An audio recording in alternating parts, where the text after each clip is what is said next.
Halo Dinda, apa kabarnya hari ini? Baik Bu, Ibu gimana?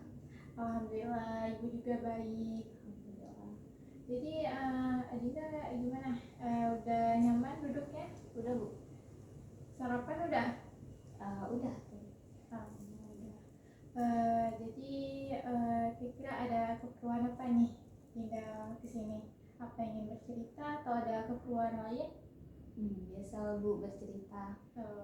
Mau curhat-curhat nih ya. Jadi kira-kira mau curhat sama siapa nih? Soalnya di ruangan ini kan nggak cuma ada ibu Vina, ada ibu Zahra, Sama Ibu aja kayaknya. sama ibu aja. Baiklah. Jadi kira-kira, oh ya, ibu mau nanya nih, Dita, setahu ibu udah dari anak semester berapa? Semester 6, Semester 7 Bu. Oh iya ini ganjil ya, aduh maaf ya, semester 7. Kalau nggak salah ibu Dita juga dari jurusan bimbingan dan konseling ya? Iya Bu, benar. Oh iya, aduh sama kita ya. Berarti ini ibu nggak perlu lagi basa-basi kayak nanya apa itu bimbingan dan konseling, tujuan dan asas-asas kan? Iya. Pasti Dinda udah ngerti kan? Iya. Ya udah, jadi gimana nih, mau langsung aja ke ini ceritanya? Boleh Bu.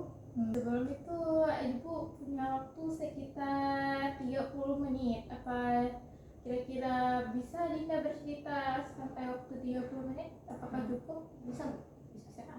Baik, jadi gimana? Mau dimulai sekarang? Boleh? Boleh. Jadi gini Bu, Dinda tuh orangnya kan gak enakan kali gitu sama orang. Gak enakan itu kan misalnya udah berlebihan gitu, sampai kayak Dinda tuh ngelakuinnya tuh udah terkesan terpaksa kayak gitu. Karena kalau misalnya Dinda tolak gitu, orang minta tolong tuh Dinda gak enak gitu. Jadi kayak maunya tolong orang terus. Jadi kayak Dinda kesusahan juga sih gitu. Itu gimana ya Bu?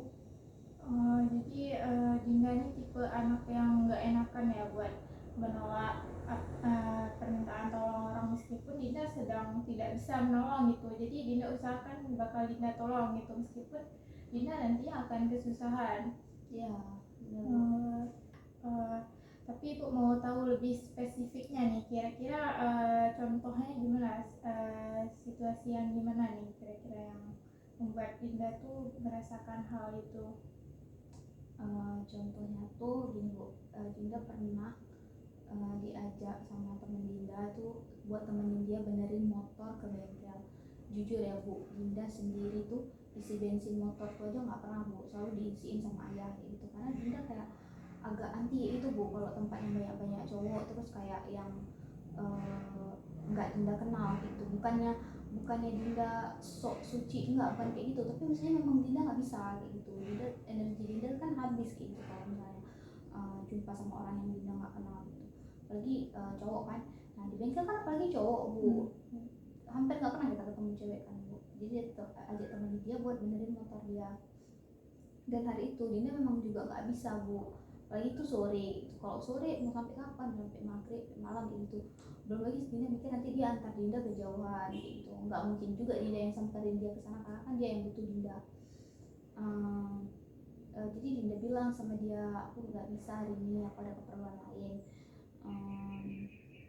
Terus Dinda bilang, coba minta tolong sama Iput aja, siapa tahu Iput bisa tolong gitu. Lagipun kan rumah mereka, kos mereka kan deket Bu, jadi siapa tahu bisa tolong gitu kan. Terus dia kayak oh ya udah nggak apa-apa gitu. Tapi kayak awalnya tuh Dinda kayak lama kayak gitu balas chat dia Bu. Pas Dinda udah ngebalas, udah ada beberapa chat tuh udah ditarik balik sama dia. Sebenarnya jujur Dinda udah baca dari notif di atas. Cuma kayak kenapa dia harus tarik lagi pesan dia gitu. Abis tuh di hari-hari berikutnya kayak gitu dia ada ngajak si Iput kayak gitu buat pergi-pergi kan. Terus Dinda bilang, Dinda bercandain gitu kan. Dinda bilang, ih nggak ajak aku lagi ya. Terus dia kayak ini Bu, kayak males lah ajak aku, sok sibuk kayak gitu. Nah jadi kayak Dinda ngerasa oh dia marah gitu karena kemarin Dinda nggak bisa temenin dia, jadi dia nggak mau ajak Dinda gitu. Gitu. Kalau ibu boleh tahu ya, sebelumnya yang dia minta tolong Dinda bisa sebelum-sebelumnya ya ada yang bisa, ada yang nggak sesuai sama kondisi Dinda. Kalau Dinda bisa tolong pasti Dinda tolong. Gitu ya. Jadi Dinda sampai sekarang masih merasa tidak enak atas situasi yang kemarin yang Dinda lalui sama teman Dinda itu. Iya bu, kayak nggak enak itu karena kayak dia jadi kayak nggak mau ngajak lagi sama sekali, nggak mau minta tolong ada sih bu, cuma kayak ngajak pergi itu kan juga nggak ada lagi gitu.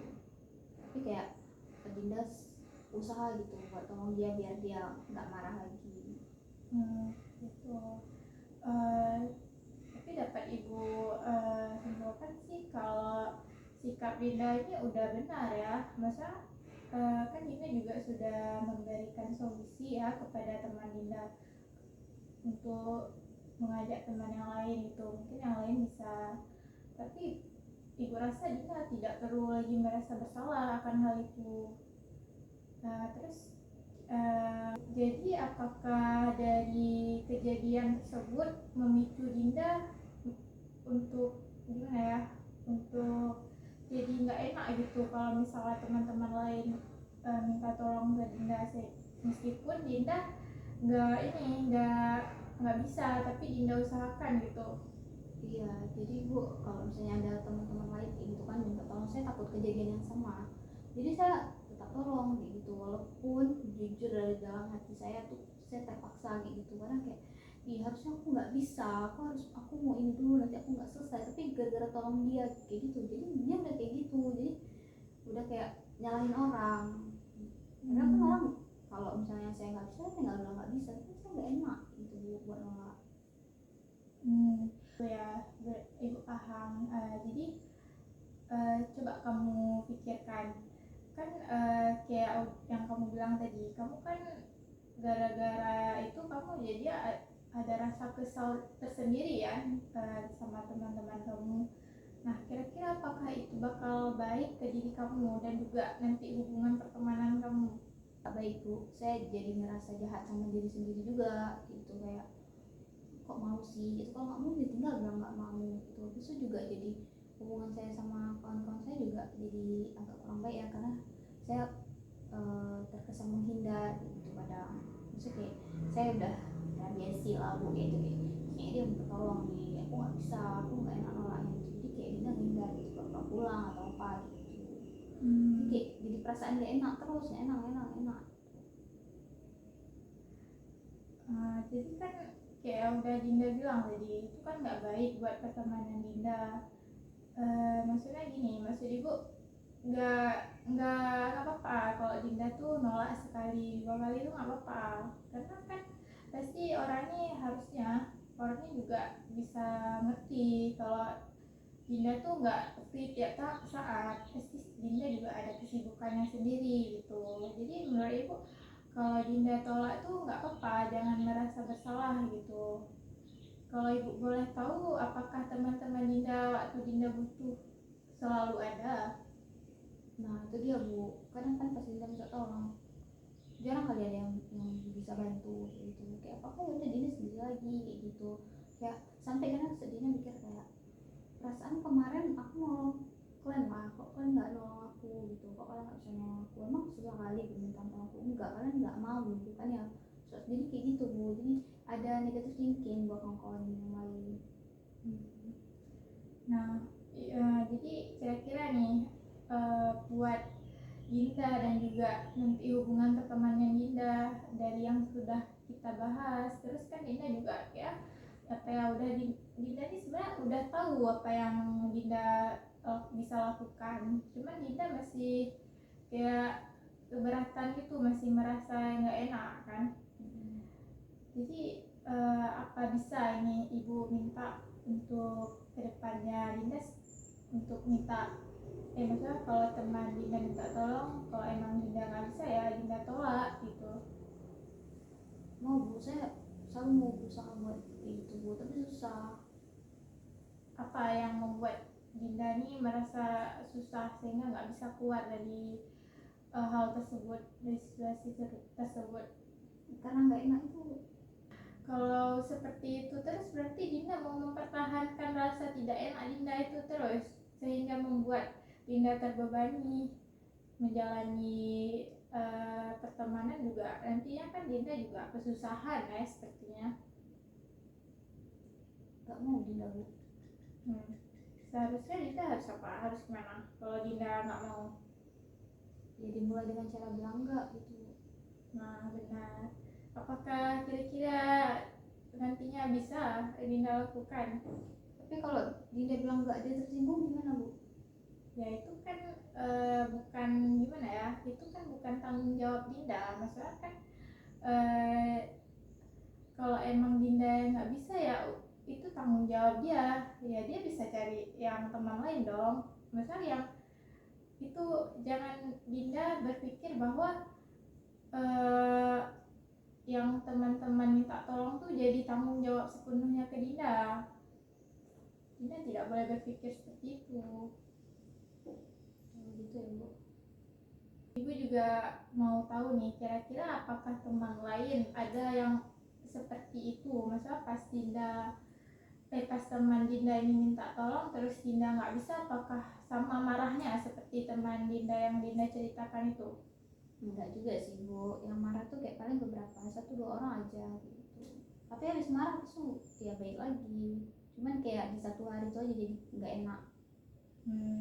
Nah kan maksudnya masih ada teman lainnya yang emang bisa memahami Dinda. Ibu rasa Dinda bisa juga memilah-milah kira-kira mana teman yang emang saling mengerti, saling membantu gitu. Gitu. Jadi kira-kira nih Ibu mau Dinda minggu depan bisa berubah gitu, masa bisa lebih berani. Kalau emang nggak bisa ya udah berani buat nolak gitu. Apakah bisa? Insya Allah Bu selesai. Nah bagus. Berarti hari ini kita udah bahas nih ya permasalahan Dinda. Berarti ibu mau nanti kalau Dinda datang lagi ke sini itu permasalahan itu udah ada sudah ada peningkatan dan perbaikan dari diri Dinda. Bisa? Baik Bu, bisa. Jadi ibu sebelum kita mengakhiri sesi ini, ibu mau Dinda simpulin dari pertemuan kita ini. Jadi seperti gue bilang tadi, gak usah takut untuk ucapin tidak kalau memang Dinda nggak bisa. Kemudian kebutuhan orang lain itu bukan tanggung jawab Dinda. Dinda hanya sekedar membantu. Dan Bu saja. Nah benar sekali. Jadi ibu harap pertemuan kali ini bisa membantu Dinda ke depannya. Baik Bu. Udah 30 menit juga, kita akhiri ya. Iya. Baik, assalamualaikum warahmatullahi wabarakatuh. Salam.